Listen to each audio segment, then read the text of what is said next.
प्यारे बच्चों, माही उर्दू चैनल में आप सभी का तहे दिल से इस्तकबाल है। आज मैं मुहिम के मातहत 12वीं जमात के निसाब में शामिल गज़ल और गज़ल का तारुफ जो है आपको पढ़ाने के लिए मुखातिब हुई हूँ।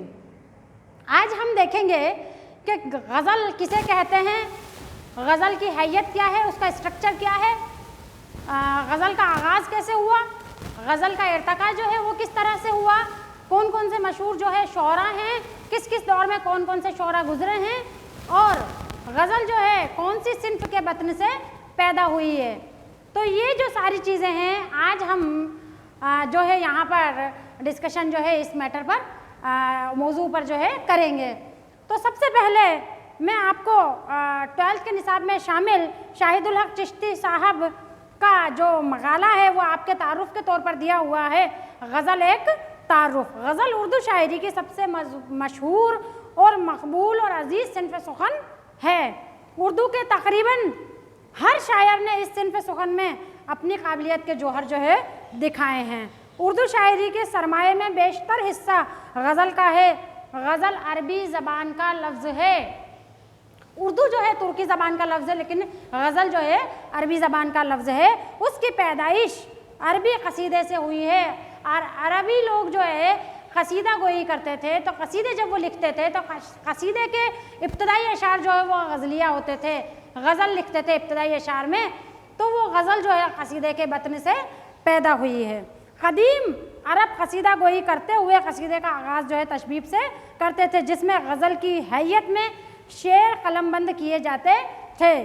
उर्दू में ये सिन्फ फ़ारसी के असर से आई और फ़ारसी ने इसे अरबी से मुस्तार लिया। सबसे पहले गज़ल की जो है शुरुआत आप देखिए कि जो है अरबी से हुई, अरबी के बाद वो गई फ़ारसी में, फ़ारसी से जो है वो आई उर्दू में। तो ये जो है स्टेप बाय स्टेप जो है किस तरह एक ज़बान से अरबी जो है अरबी कसीदा गोई से वो है फ़ारसी में गई, फ़ारसी के बाद जो है किस तरह उर्दू में आई गज़ल। गज़ल के लुग़वी मानी है औरतों से बातें करना या औरतों के हुस्न जमाल की बातें या तारीफ़ करना, लेकिन उर्दू गज़ल भी अपने इस महदूद मानी में क़ैद नहीं रही। एक शेर मुझे यहाँ याद आ रहा है कि गज़ल में ज़ात भी है, कायनात भी है। गज़ल में ज़ात भी है, कायनात भी है, तुम्हारी बात भी है, हमारी बात भी है। तो गज़ल का जो है दामन बड़ा ही वसी है और उसने अपने दामन में वसअत पैदा कर ली है और गज़ल जो है महदूद दायरे में क़ैद नहीं रही। उर्दू शोरा ने इस सिन्फ में औरतों के हुस्न जमाल और उनसे हुस्न इश्क की बातों के साथ ही दीगर मौज़ूआत और ख़यालात पर भी अपने कलम की जूलानियाँ जो है बिखेरी हैं। शोरा उर्दू ने गज़ल में मुख्तलिफ़ कैफ़ियत और जज्बात मसलन सियासी माशरती मसाइल के साथ साथ मज़हब, अखलाक, फ़लसफ़ा, तसव्वुफ़, पंदो नसाए के निकात और कुदरती मनाजिर मैदान जंग में वाक़यात तक बयान किए हैं।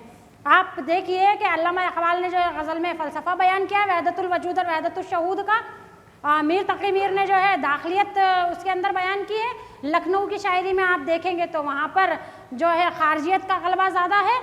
आप दर्द के यहाँ देखेंगे तो वहाँ पर तसव्वुफ़ जो है आपको देखने को मिलेगा। अलग अलग शोरा के वहाँ अलग अलग तरह की ख़ुसूसियात जो है गज़ल में आपको मिलेगी। ये सब जो मिसालें हैं आपके सामने, ये गज़ल की वसअत को बखूबी बयान करती हैं। आज़ादी के नग़मे जो है मजरू सुल्तानपुरी ने गाए हैं, फैज़ अहमद फैज़ ने गाए हैं। तो ये जो सारे शोरा है इन्होंने गज़ल को जो है वसअत पैदा की। और सबसे ज़्यादा जो तहरीक जिस तहरीक ने गज़ल को वसअत पैदा की है वो है तरक्की पसंद तहरीक। इसी सिलसिले में हम देखते हैं कि मजमूई तौर पर हम ये कह सकते हैं कि इस सिन्फ में शोरा ने हर मौजू पर और हर मैदान में अपने ख़यालात का इजहार जो है किया है। साख्त या हैयत के एतबार से अगर हम देखें तो गज़ल का पहला शेर जो है वो मतला कहलाता है। यहाँ पर एग्ज़ाम्पल के तौर पर आज आपको मैं गज़ल का सिर्फ तारुफ पढ़ा रही हूँ, लेकिन मिसाल के तौर पर मैंने यहाँ पर चंद अशार लिखे हैं जिससे आपको ये मालूमात हो जाए कि मक़ता क्या है, मतला क्या है, रदीफ़ किसे कहते हैं, हम काफ़िया किसे कहते हैं। आप देखिए कि गज़ल का पहला शेर जिसमें ये जो है यार और इंतज़ार जो हम आहंग लफ्ज़ हैं ये जो है काफिया होते हैं, और जो सेम लफ्ज़ होते हैं जैसे होता होता जो हर शेर के आखिर में आता है लेकिन मक्ते के पहले और दूसरे दोनों मिसरों में आता है, तो वो जो होता है वो रदीफ़ होता है, और रदीफ़ से फ़ौरन पहले जो है काफिया होता है। तो इसी को समझाने के लिए मैंने यहाँ पर मिसाल के तौर पर ये जो चंद अशार लिखे थे जिसके दोनों मिसरों में रदीफ़ और काफिया पाया जाता है। ये मक्ता में अभी आपको समझा रही हूँ, इसका ये मिसरा अव्वल है और ये है मिसरा सानी। इसमें आप देख रहे हैं कि दोनों में आपको जो है रदीफ़ नज़र आ रहा है और दोनों में आपको काफिया नज़र आ रहा है। ये जो है ये रदीफ़ है ना, जो होता है जो रदीफ़ है, और ये जो है ये काफिया है। यार, इंतज़ार, एतबार, है ना, बादाख्वार, ये जो है हम आहंग लफ्ज़ जो आपको देखने को मिल रहे हैं ये होते हैं काफिया, और उससे जो बाद में जो आता है आखिर में जो आता है हर शेर के वो होते हैं रदीफ़। गज़ल में काफिया जो है वो लाजमी है। कई बार जो है शोरा ने कुछ गज़लें जो है बग़ैर रदीफ़ के भी कही हैं। काफिया तो लाजमी होता ही है, बग़ैर रदीफ़ की जो है गज़लियात भी कही है शोरा ने कही ने, और वो होती है गज़ल जो है गैर मुरद्दिफ़ होती है। मतला के बाद अगर कोई शायर दीगर शेर अशार के दोनों मिसरों में रदीफ़ और काफिया का अगर इस्तेमाल करता है तो वो हुस्न मतला कहलाता है। यानी आप यहाँ पर हुस्न मतला मैंने इस्तेमाल नहीं किया है, आप यहाँ पर देख रहे हैं कि ये पहला शेर है, ये दूसरा है और ये आखिर का शेर है। अगर यहाँ पर झूठ की जगह अगर एतबार, प्यार या ख्वार ये अगर कुछ होता, यानी दूसरे शेर में भी आपको काफिया देखने को मिलता, तो वो जो गज़ल होती वो हुस्न मतला होती। क्यों होती हुस्न मतला? क्योंकि मतला तो एक आ ही गया है ना। गज़ल की जो हैयत है, उसकी जो साख्त है, उसके हिसाब से आप देख रहे हैं कि एक मतला तो हमने पढ़ ही लिया है, अगर सेम मतला अगर यहाँ भी आ जाए तो वो हुस्न मतला होगा। लेकिन यहाँ पर हुस्न मतला नहीं है। क्यों नहीं है हुस्न मतला? क्योंकि यहाँ पर ख्वार, ताजदार की जगह यहाँ पर जो है झूठ लिखा हुआ है या झूठ जाना लिखा हुआ है। ठीक है, तो ये जो फ़र्क है यहाँ पर मैंने वाज़े किया है। गज़ल के बक़िया जो अशार हैं जिनके महज दूसरे मिसरों में रदीफ़ और काफिया हो वो बैत या फ़र्द कहलाते हैं। फिर इसी तरह के ये जो है ये एक बैत है या फ़र्द है, या बैत या ये फ़र्द है।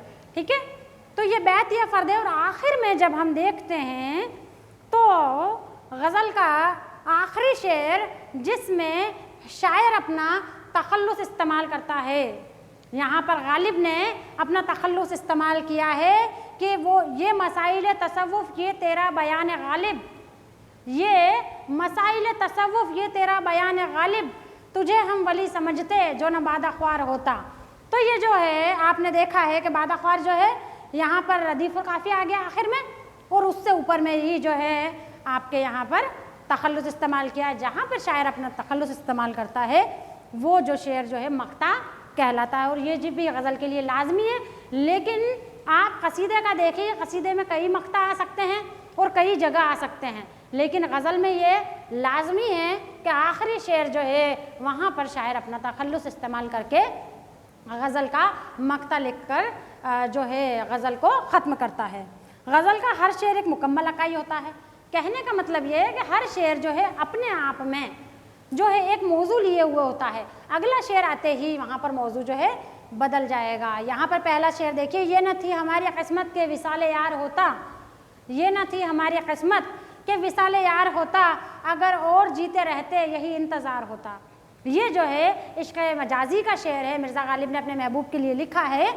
और अगला ही हम शेर देखते हैं, वो दूसरा ही यहाँ पर फ़ौरन मौजू जो है तब्दील हो रहा है कि तेरे वादे पर जिए हम तू ये जान झूठ जाना, तेरे वादे पर जिए हम तू ये जान झूठ जाना, कि खुशी से मर न जाते अगर एतबार होता।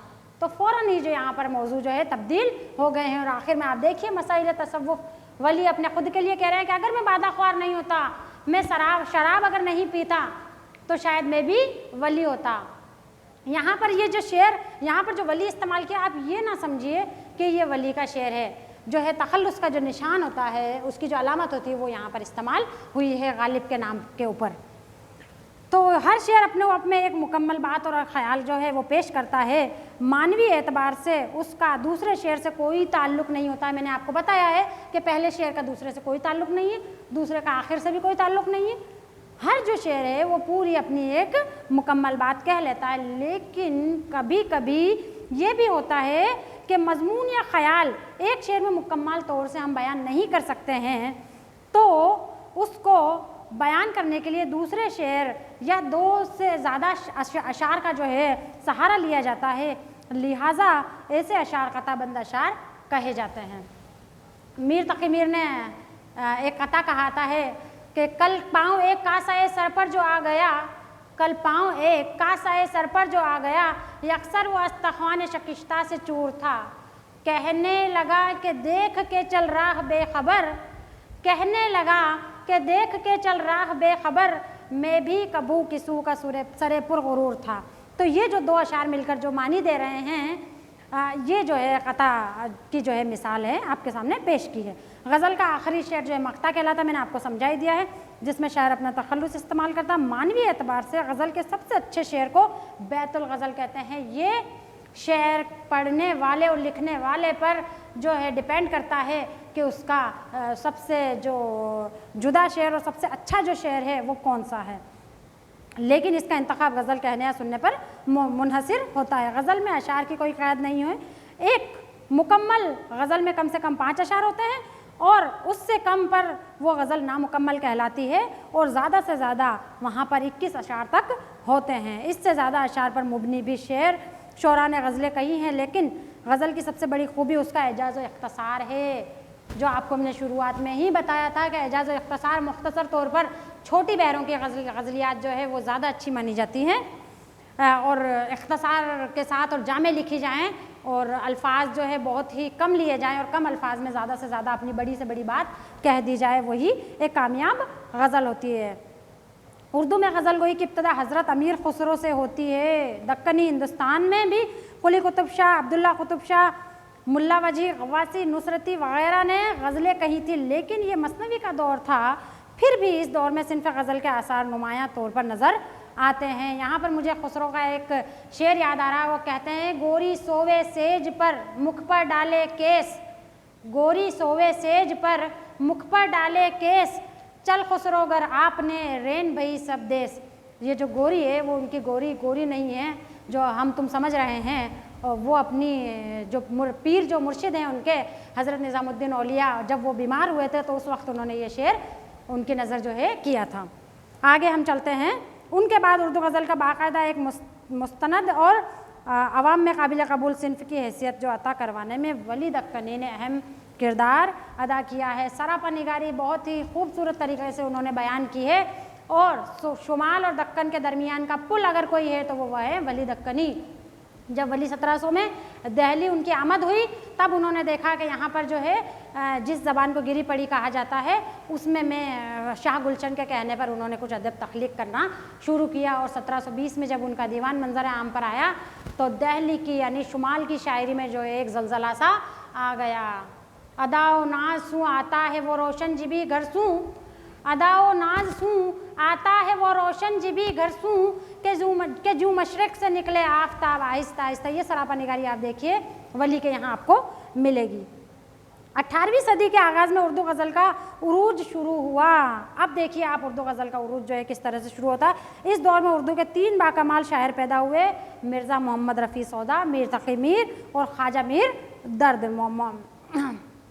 مرزا محمد رفیع سودا جو ہے 1713 میں پیدا ہوئے اور 1781 میں ان کی جو ہے وفات ہوئی۔ میر تقی میر 1722 میں ان کی جو ہے پیدائش ہوئی اور 1810 میں ان کی وفات۔ خواجہ میر درد کی جو ہے 1719 سے 1785 جو ہے ان کی سن وفات ہے، نے اردو غزل کو معراج جو ہے عطا کیا۔ اسی دور میں خان آرجو، شاہ حاتم، مرزا مظہر جانے جانا جیسے شعراء بھی دنیا ادب میں نمودار ہوئے۔ میر، ولی اور درد، سودا کا ایک شعر ہے کہ ٹوٹے تیری نگاہ سے اگر دل حباب کا، ٹوٹے تیری نگاہ سے اگر دل حباب کا، پانی بھی پھر پئیں تو مزہ ہے شراب کا۔ تو یہ جو شراب کا مزہ جو ہے پانی میں ہے، تو یہ مرزا محمد رفیع سودا نے جو ہے اس کو سپرد قلم کیا ہے۔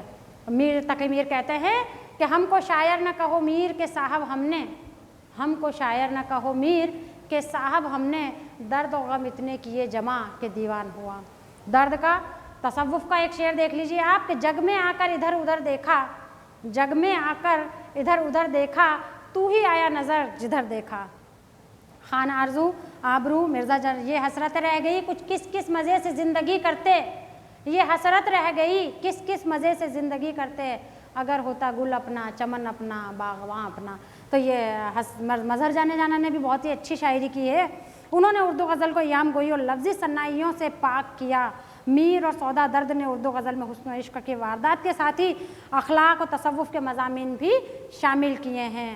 سودا نے غزل میں تخیل کی بلندی، قصیدے جیسا تمطراق اور زبان زور بیان پیدا کیا، تو درد نے صنف میں صوفیانہ خیالات نظم کیے۔ وہیں میر تقی میر نے اس صنف میں سوز و گداز، آہ و فغاں، درد و کسک کے جذبات ادا کر کے اس صنف کو آفاقیت بخشی اور ساتھ ہی سادگی، شیرینی، اثر آفرینی، داخلی کیفیات کے ساتھ ادائیگی سے غزل کو ہر دل عزیز بنا دیا۔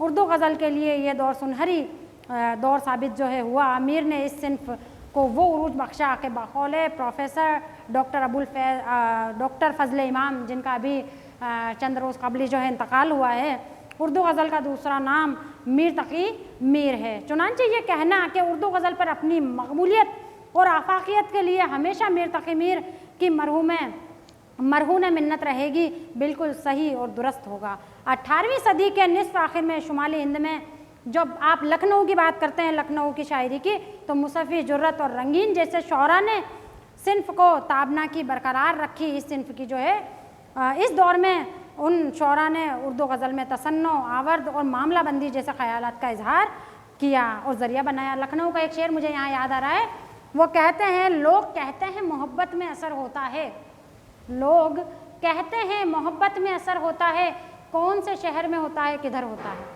تو یہ لکھنؤ کی شاعری ہے، یہاں پر معاملہ بندی یہ ملے گی، داخلیت آپ کو نہیں ملے گی، یہاں پر خارجیت زیادہ ہے، حالانکہ معیار و تقدس کے اعتبار سے مضر ثابت ہوئے، لیکن پھر بھی اردو غزل میں نئے خیالات و افکار نے اپنی جگہ بنائی۔ لکھنؤ کے عیش پرور ماحول میں رہ کر ان شعراء نے غزل میں تصنع، آورد اور معاملہ بندی کے ساتھ ہی عریانی اور ابتذال کو بھی شامل کر لیا، لہٰذا غزل میں محبوب سے چھیڑ چھاڑ، نوک جھونک اور اختلاط کی باتوں کا کھلے طور پر ذکر ہونے لگا۔ اسی دور میں اس کے اثر سے ریاختی کی ایجاد ہوئی۔ ریاختی ایسی شاعری کہلاتی ہے جس میں عورتوں کی باتیں عورتوں کی زبان میں نظم کرتے تھے۔ اسی دور میں اردو غزل میں عریانیت اور ابتذال کی شمولیت ہوئی۔ آگے دیکھیے 18ویں صدی کے آخر میں 19ویں صدی کی شروعات میں اردو غزل کے افق پر شیخ امام بخش ناسخ لکھنوی، خواجہ حیدر علی آتش، شیخ محمد ابراہیم ذوق، مرزا غالب، حکیم مومن خان مومن جیسے شعراء آفاق شاعر نمودار ہوئے۔ آتش اور ناسخ نے لکھنوی رنگ میں، غالب کے یہاں پر چند اشعار آپ دیکھ ہی رہے ہیں، لکھنوی رنگ جو ہے رہتے ہوئے بھی رنگینی، معاملہ بندی اور آورد کے ساتھ ہی نازک خیالی، معاملات عشق، حسن اور تصوف کے جذبات جو ہے سموئے۔ تو دہلی میں ذوق دہلوی نے غزل گوئی میں اپنی استادی اور قادر الکلامی ثابت کی۔ مومن نے غزل میں معاملات عشق بیان کر کے محبوب کے حسن و جمال اور غزل کا موضوع جو ہے بنایا، غزل میں تغزل پیدا کیا۔ وہ ایک جگہ فرماتے ہیں، بہت ہی اچھا شعر ہے ان کا، کہ غیروں پہ کھل نہ جائے کہیں راز دیکھنا، غیروں پہ کھل نہ جائے کہیں راز دیکھنا، میری طرف بھی غمزہ غماز دیکھنا۔ تو یہ تھا مومن کا انداز۔ مومن نے غزل میں معاملات عشق کو بیان کر جو حسن و جمال کو موضوع بنایا، وہیں مرزا غالب نے غزل میں نئے خیالات اور ذہنیت بخشی اردو شاعری کو۔ اردو شاعری میں اگر ذہنیت آئی ہے تو مرزا غالب کی شاعری سے ہی آئی ہے۔ انہوں نے اپنا ایک نیا رنگ ایجاد کیا۔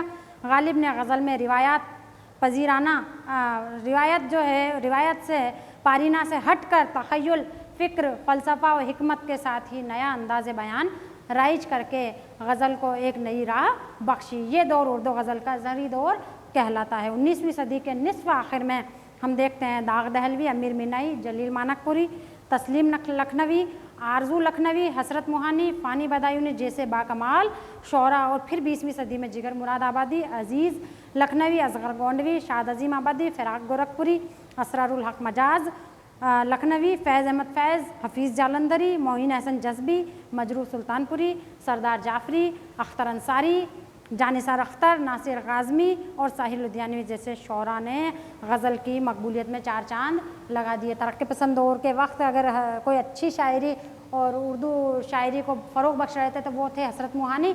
उन्होंने एक बहुत ही उम्दा शेर जो है कहा है उन्होंने कि आईने में वो देख रहे थे बहार हुस्न, आईने में वो देख रहे थे बहार हुस्न, आया मेरा ख़याल तो शर्मा के रह गए।